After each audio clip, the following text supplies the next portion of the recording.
அன்பான தேவனுடைய பிள்ளைகளே, இயேசுவின் நாமத்தில் அன்பின் வாழ்த்துக்கள். இன்றைக்கு நமக்கு தியானத்திற்கு ஆதாரமாய் கர்த்தர் கொடுத்த வார்த்தை என்னவென்றால், சங்கீதம் 127:1-2.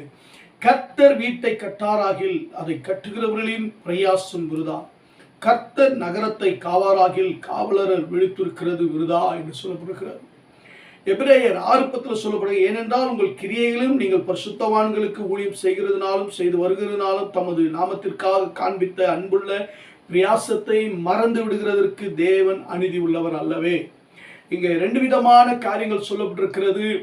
கர்த்தர் வீட்டை கட்டாராகில் கட்டுகிறவருடைய பிரயாசம் விருதா. அது மாத்திரமல்ல, தேவனுடைய நாமத்திற்காக உங்கள் கிரியைகளை, நீங்கள் செய்த ஊழியத்தை, நீங்கள் செய்த உதவிகளை, பிரயாசங்களை தேவன் மறந்து விடாத தேவன். அவர் அன்புள்ள தேவன். அது மாத்திரமல்ல, உங்கள் பிரயாசங்கள் ஒன்றும் வீணாய் போகாது. அல்லேலூயா. உங்கள் பிரயாசங்கள் ஒன்றும் வீணாய் போகாது. ஜெயமாக முடியும், ஆசீர்வாதமாக முடியும், நன்மையாக முடியும், சமாதானமாக முடியும். இனி நீங்கள் இதுவரைக்கும் உங்கள் பிரயாசங்களை நீங்கள் தோல்வி அடைந்திருக்கலாம், உங்கள் முயற்சிகளில் நீங்கள் விழுந்து போயிருக்கலாம், ஒருவேளை பாதியில நின்று போயிருக்கலாம், ஒருவேளை நீங்கள் செய்த உங்கள் பிரயாசங்களை நீங்கள் நஷ்டங்கள் அனுபவித்திருக்கலாம், ஏதோ ஒன்று உங்கள் வாழ்க்கையை தடுத்து கொண்டே இருந்திருக்கலாம். ஆனால் கர்த்தர் சொல்லுகிறார், இனி கர்த்தர் உங்களை கட்டுவார், உங்கள் குடும்பத்தை கட்டுவார், உங்கள் பிள்ளைகளை கட்டுவார், உங்கள் சபையை கட்டுவார், உங்கள் ஊழியத்தை கட்டுவார், உங்கள் தொழிலை கட்டுவார், உங்கள் பிசினஸை கட்டுவார். நீங்கள் செய்கிற எல்லாவற்றிலும் ஒரு பெரிய ஆசீர்வாதத்தை உங்களால் பார்க்க முடியும், நன்மையை பார்க்க முடியும். அன்பு தேவனுடைய பிள்ளைகள், ஆனால் நீங்கள் செய்கிற படுகிற பிரயாசத்தில் கர்த்தர் மாத்திரமே இருக்க வேண்டும். தேவன் இருந்தால் மாத்திரம்தான் அது நன்மையாய் முடியும். ஆமென். அன்பு தேவனுடைய பிள்ளைகளே, பவுல் ஒருத்தர் நடுகிறார், ஒருத்தர் பிரயாசப்படுகிறார், ஒருத்தர் நீர் பாய்ச்சுகிறார், ஆனால் அதில் விளைய செய்கிறவர் தேவனே. தேவன் விளைய செய்கிற தேவன்.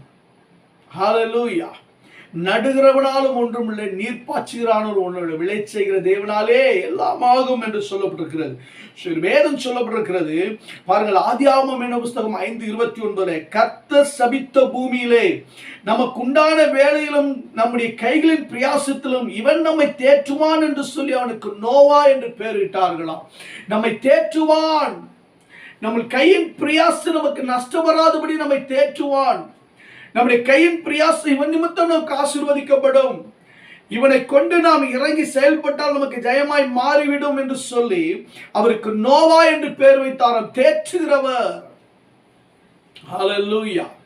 என் அன்பு தேவனுடைய பிள்ளைகளே, அதுதான் ஆண்டவர் விரும்புகிறார். உன் கைகளின் பிரயாசத்தை நீ சாப்பிட வேண்டும். நீ கைகளின் பிரயாசத்தை நீங்கள் சாப்பிட வேண்டும். சங்கீதம் 128:1-2 சொல்லப்பட, கர்த்தருக்கு பயந்து, முதலாவது கர்த்தர் உங்களோடு இருக்க வேண்டும். உங்கள் பிரயாசங்களிலே, உங்கள் பிரயாணங்களிலே, நீங்கள் செய்கிற காரியங்களிலே. இரண்டாவது, நீங்கள் கர்த்தருக்கு பயந்து அவர் வழிகளில் நடக்க வேண்டும். அப்படி நீங்கள் நடப்பீர்களானால் உங்கள் கையின் பிரயாசத்தை நீங்கள் சாப்பிடுவீர்கள். உங்களுக்கு பாக்கியமும் உண்டாயிருக்கும், நன்மையும் உண்டாயிருக்கும்.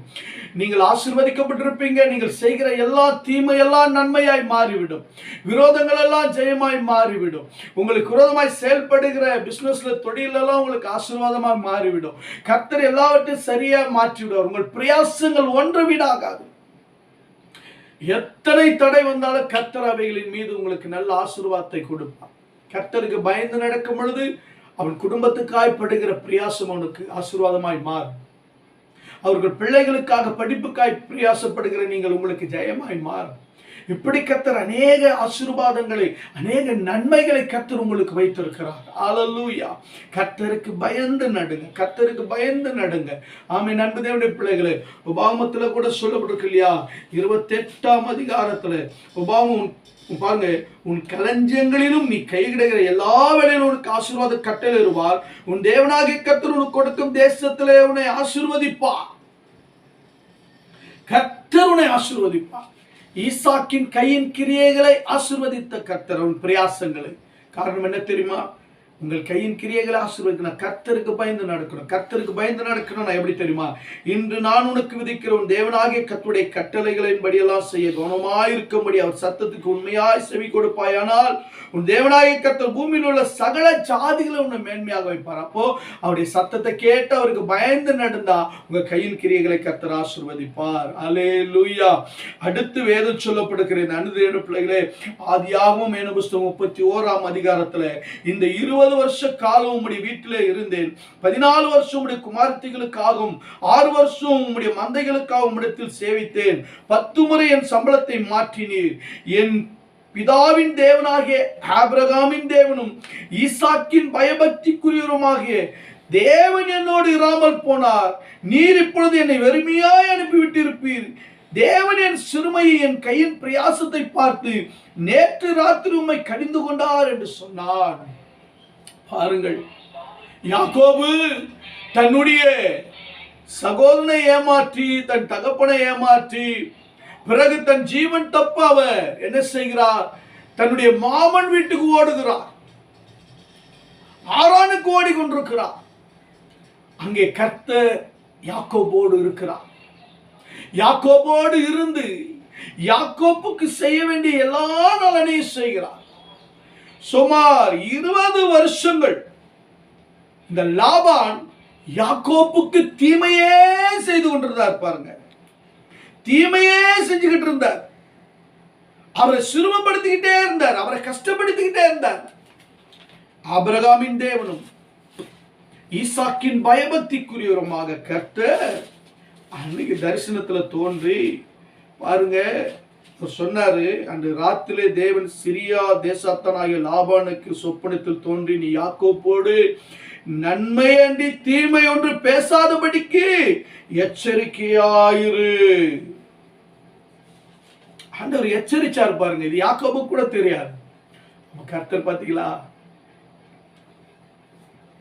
என் அன்பு தேவனுடைய பிள்ளைகளை, நம்முடைய வாழ்க்கையில நம்ம ஆண்டவருக்கு ஒப்பு கொடுக்கும் பொழுது, ஏன்னா ஆண்டவருடைய தரிசனம் 28ஆம் அதிகாரத்துல யாக்கோப்புக்கு தேவன் கொடுத்த தரிசனம் அவருடைய வாழ்க்கையை திருப்பி போட்டதுங்க. அந்த தரிசனத்துக்கு பிறகு யாரையும் ஏமாத்தல, யாருக்கிட்டே கொள்ளடிக்கல. நேர்மை உண்மையா நடக்க ஆரம்பித்தார். கர்த்தர் அவனோடு கூட இருக்க ஆரம்பித்தார். அவனுக்கு சொன்னதெல்லாம் கர்த்தர் செய்ய ஆரம்பித்தார். என் அன்பு தேவனுடைய பிள்ளைகள், இன்றைக்கு கர்த்தர் உனக்கு வைத்திருக்கிற வாக்குத்தத்தங்களை, தரிசனங்களை, வார்த்தைகளை பிடித்துக் கொண்டு தேவனுக்கு முன்பாக பயபக்தியாயிருங்க. கர்த்தர் உங்களுக்காக யுத்தம் பண்ணுவார். ஒருவரும் எத்தனை தீமை செய்தால் அதெல்லாம் நன்மையாய் முடிவார், ஆசீர்வாதமாய் முடிப்பார், உங்களுக்கு நல்ல கிருபையாய் முடிப்பார். கையின் கிரைகளை கர்த்தர் ஆசீர்வதிப்பார். அதன் அன்பு தேவனுடைய பிள்ளைகள், அடுத்து லூக்கா சுவிசேஷம் 5ஆம் அதிகாரத்தில், இரவெல்லாம் பிரயாசப்பட்டேன், ஒரு மீனும் அகப்படலை. ஆமென். அன்பு தேவனுடைய பிள்ளைகள், அன்றைக்கு பேதுடைய படகுல இயேசு கிறிஸ்து ஏறினார். அவருடைய வாழ்க்கை மாறினது. அவருடைய தொழில் வியாபாரம் மாறினது. படகு நிரம்பினது. பிரமிப்பு உண்டானது, அதிசயம் உண்டானது. இவன் அப்படிப்பட்ட அற்புதத்தை செய்தார். உங்கள் வாழ்க்கையில் இயேசு இருக்கிறாரா? உங்கள் படகுல இயேசு இருக்கிறாரா? உங்கள் குடும்பத்தில் இயேசு இருக்கிறாரா? உங்கள் பிள்ளைகளோடு இயேசு இருக்கிறாரா? அப்படி இருப்பாரானால் உன் படகு நிரம்பும், உன் வாழை கிளியும். கிளியத்தக்கதான ஆசீர்வாதம் வரும். தேவன் உங்களை ஆசீர்வாதத்திலே பலப்படுத்தி நிலைநிறுத்துவார். உங்கள் கையின் பிரயாசங்களை கர்த்தர் ஜெயமாய் மாற்றுவாருங்க. நெகேமியாவின் பிரயாசம் ஒன்று வீணா போகல, சபையை கட்டினாரு. தானியேலின் ஜெப பிரயாசம் ஒவ்வொரு நாளும் பிரியப்பட்டு ஜெபம் பண்ணாரு. அவருடைய பிரயாசம் வீணா போலங்க. சிங்க கெபிலை கர்த்தர் காப்பாற்றினாருங்க. இயேசு கிறிஸ்துவின் கல்வாரி சிலுவையினுடைய பிரயாசம் வீணா போகலங்க. கல்வாரி சிலுவையிலே அவர் சுமந்து கொண்டு போன அந்த சுமைகள் எல்லாம், பாரங்கள் எல்லாம், பாவ சாபங்கள் எல்லாம் முறியடிக்கப்பட்டு, பிசாசின் கிரி முறியடிக்கப்பட்டு 3ஆம் நாள் உயிரோடு எழுப்பினார். வெற்றி சிறந்தாருங்க. அவருடைய பிரயாசம் ஒன்று வீணா போல. அவன் நண்பதேடைய பிள்ளைங்க, இன்றைக்கு நீங்க தனித்து நின்று பிரயாசப்படுறீங்களா? தொழில் செய்யணும், வேலை செய்யணும், ஜாப் துவங்கணும், படிக்கணும், முன்னேறணும், ஊழியம் செய்யணும் அப்படின்னு நீங்க பிரயாசப்படுறீங்களா? கர்த்தர் உங்களோடு இருப்பாருங்க. தேவனுடைய வார்த்தையை பிடிச்சுங்க, அவருக்கு பயந்து நடங்க, விசுவாசத்தோடு வலைய போடுங்க. பேதுரு விசுவாசத்தோடு வளைய போட்டாருங்க. அது மாத்திரம் இல்லை, தேவனுடைய ஊழியத்தை, அவருடைய சித்தத்தை உண்மையாக செய்யுங்க. ஏனென்றால் உங்கள் கிரியைகளை நீங்கள் பரிசுத்தவான்களுக்கு ஊழியம் செய்கிறதுனாலும் செய்து வருகிறதுனாலும் தமது நாமத்திற்காக காண்பித்த அன்புள்ள பிரயாசத்தை மறந்து விடுகிறதுக்கு தேவன் அநீதி உள்ளவராங்க. அதனாலே நீங்கள் ஊழியத்திற்காக, ஊழியக்காரர்களுக்காக, சபைகளுக்காக, உலக ஆத்துமாக்களுக்காக எவ்வளவு ஜெபம் பண்றீங்களோ, எவ்வளவு அவர்களுக்காய் கண்ணீர் வடிக்கிறீங்களோ, எவ்வளவு அவர்களுக்காய் உதவி செய்றீங்களோ, பண உதவி, பொருளாதார உதவி செய்றீங்களோ, அவ்வளோ தேவன் மறக்காம ஆபிரகாமை சொன்னாரே, நிச்சயமாக நான் உன்னை ஆசீர்வதித்து உன்னை பெருகவே பெருக பண்ணுவேன் என்று சொன்னாரே. அன்றைக்கு மெல்கிசேதேக் என்னும் ஆசாரியன் அப்படியே உங்களை, உங்கள் குடும்பங்களை கர்த்தர் ஆசீர்வதிப்பார், மேன்மைப்படுத்துவார். பரலோக பிதாவே, அன்பின் தகப்பனே, இன்றைக்கு பிரயாசப்படுகிற, ஓடிக்கொண்டிருக்கிற ஆண்டவரே, ஒவ்வொருடைய வாழ்க்கையில நஷ்டம் வராமல் கர்த்தர் ஆசீர்வாதத்தை, நன்மையை குறித்து கொடுத்து அவர்களை உயர்த்த மேன்மைப்படுத்தும் பெரிய காரியங்களை செய்யும். இயேசுவின் நாமத்தில் ஜெபத்தை கேளுங்கள் ஜீவனுள்ள நல்ல பிதாவே. ஆமென், ஆமென். God bless you.